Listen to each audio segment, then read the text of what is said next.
Hello friends, I wanted to connect with you today because, well, it's a pretty crazy time in our lives, and I just wanted to chat about some of the things that I've been experiencing and some of the things that I've been talking to people about, and just to kind of also give some helpful tips on how to work through this time, because many of us have never experienced anything like this. There's a lot of fear, a lot of anxiety is happening in the world right now with all the unknowns. I mean, we have work issues, financial issues arising, worrying about the health of our loved ones, the health of ourselves, and just really unknown of what the next steps are. I know for many of you, you're already in a lockdown. I know my sisters are in LA.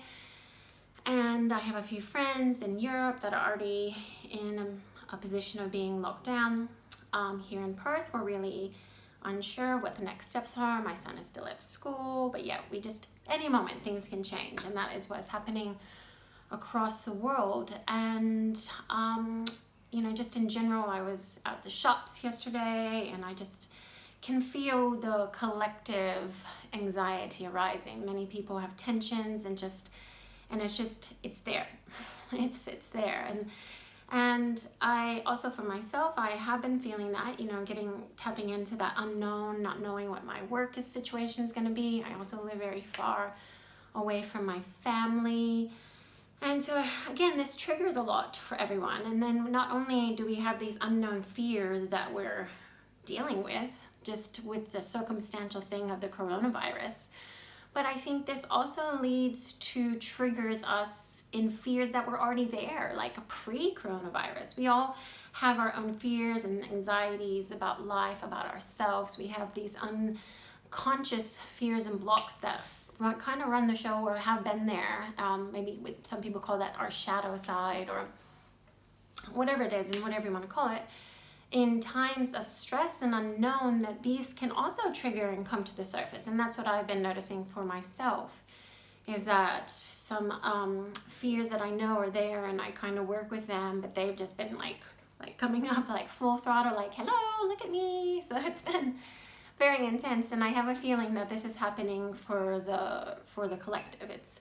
It is the fear of the unknown about financial situations, like our base safety survival is being tested with the health and our financial being triggered a bit. But I think sometimes this also triggers us at another level as well, just maybe some insecurities of self, our direction in life. I mean, there could be many fears for a lot of different reasons that we have.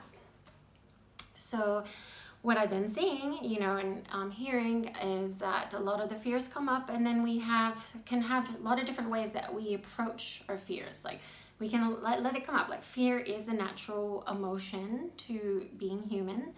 You have fear, you have sadness. A lot of times I have like this all of a sudden just feel a bit teary, and I don't know what it's for. And I think there is just so much happening in the collective. And so these things can arise, but we have a choice on how we can work with that. When those fears come up, then maybe you've seen people at the shops, hoarding toilet paper. Some of us might laugh at why people are hoarding toilet paper, but that's a real deep fear that people are feeling, and it's manifesting in their desire their need to feel like they need all this toilet paper. So it might be funny, and we might feel like, oh my God, these people are so bad. Why can't they think about other people? And that is a valid thing to say, but there's also something deeper going on. And I think at this time, when things are so chaotic and out of control, or don't feel that control, then this is a time when we really need to have compassion for ourselves, compassion for the people around us, because everyone's going to be handling this in a different way, has different tools, and some people have more self-awareness, some people have less of what's going on. So I think first and foremost is to just really be having some compassion for the people, compassion for the world, because not only this is not just happening in one part of the world. It's a global thing. So if one thing, and a lot of people are saying this now, is this can bring the collective together and bring us as humans. We're all in this together.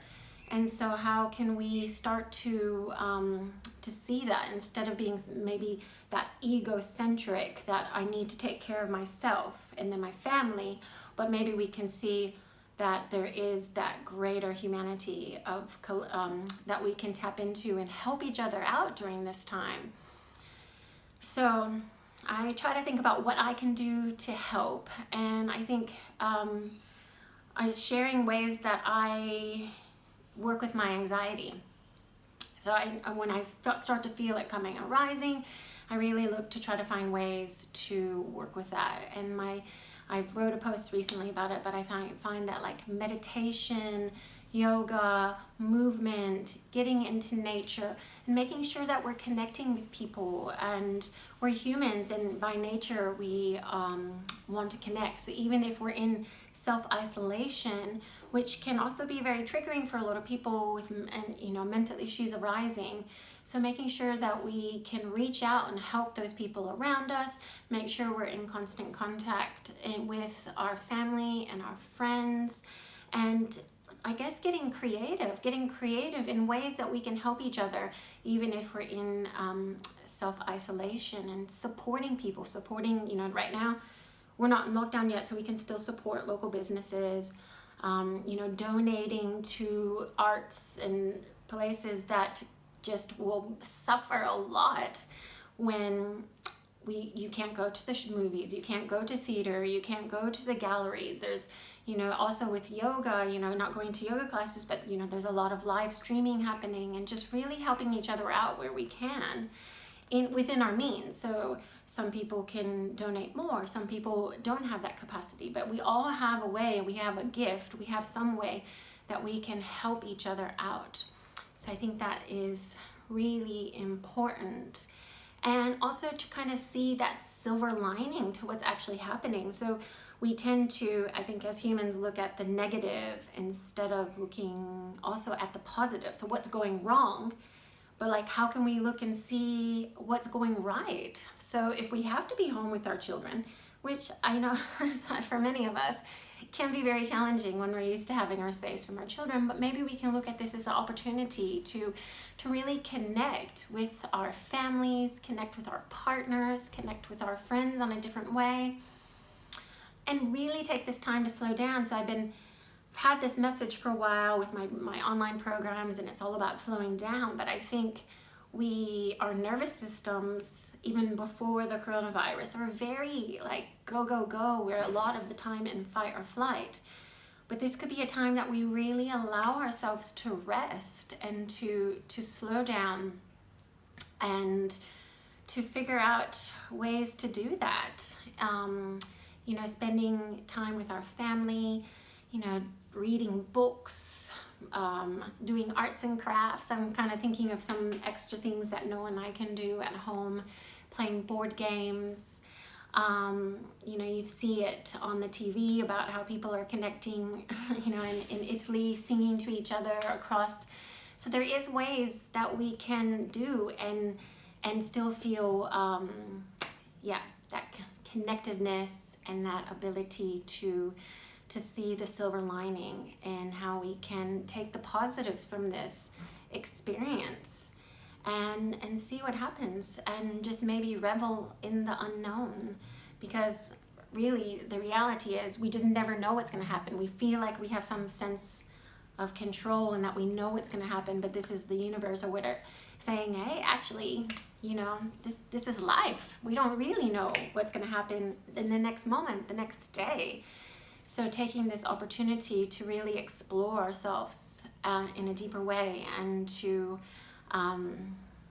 be kind to ourselves, be kind to to the people around us and in the world. So I'm going to be running, I'm going to send out a free meditation. I love this meditation. It's a safe place visualization. I find this is such a helpful thing to do at this time when we are very uncertain what's happening, and there's a lot of fear and anxiety and rising. So check that out. You can get into my newsletter. The link is in my bio, and you can get into that new free meditation I'm about to send out.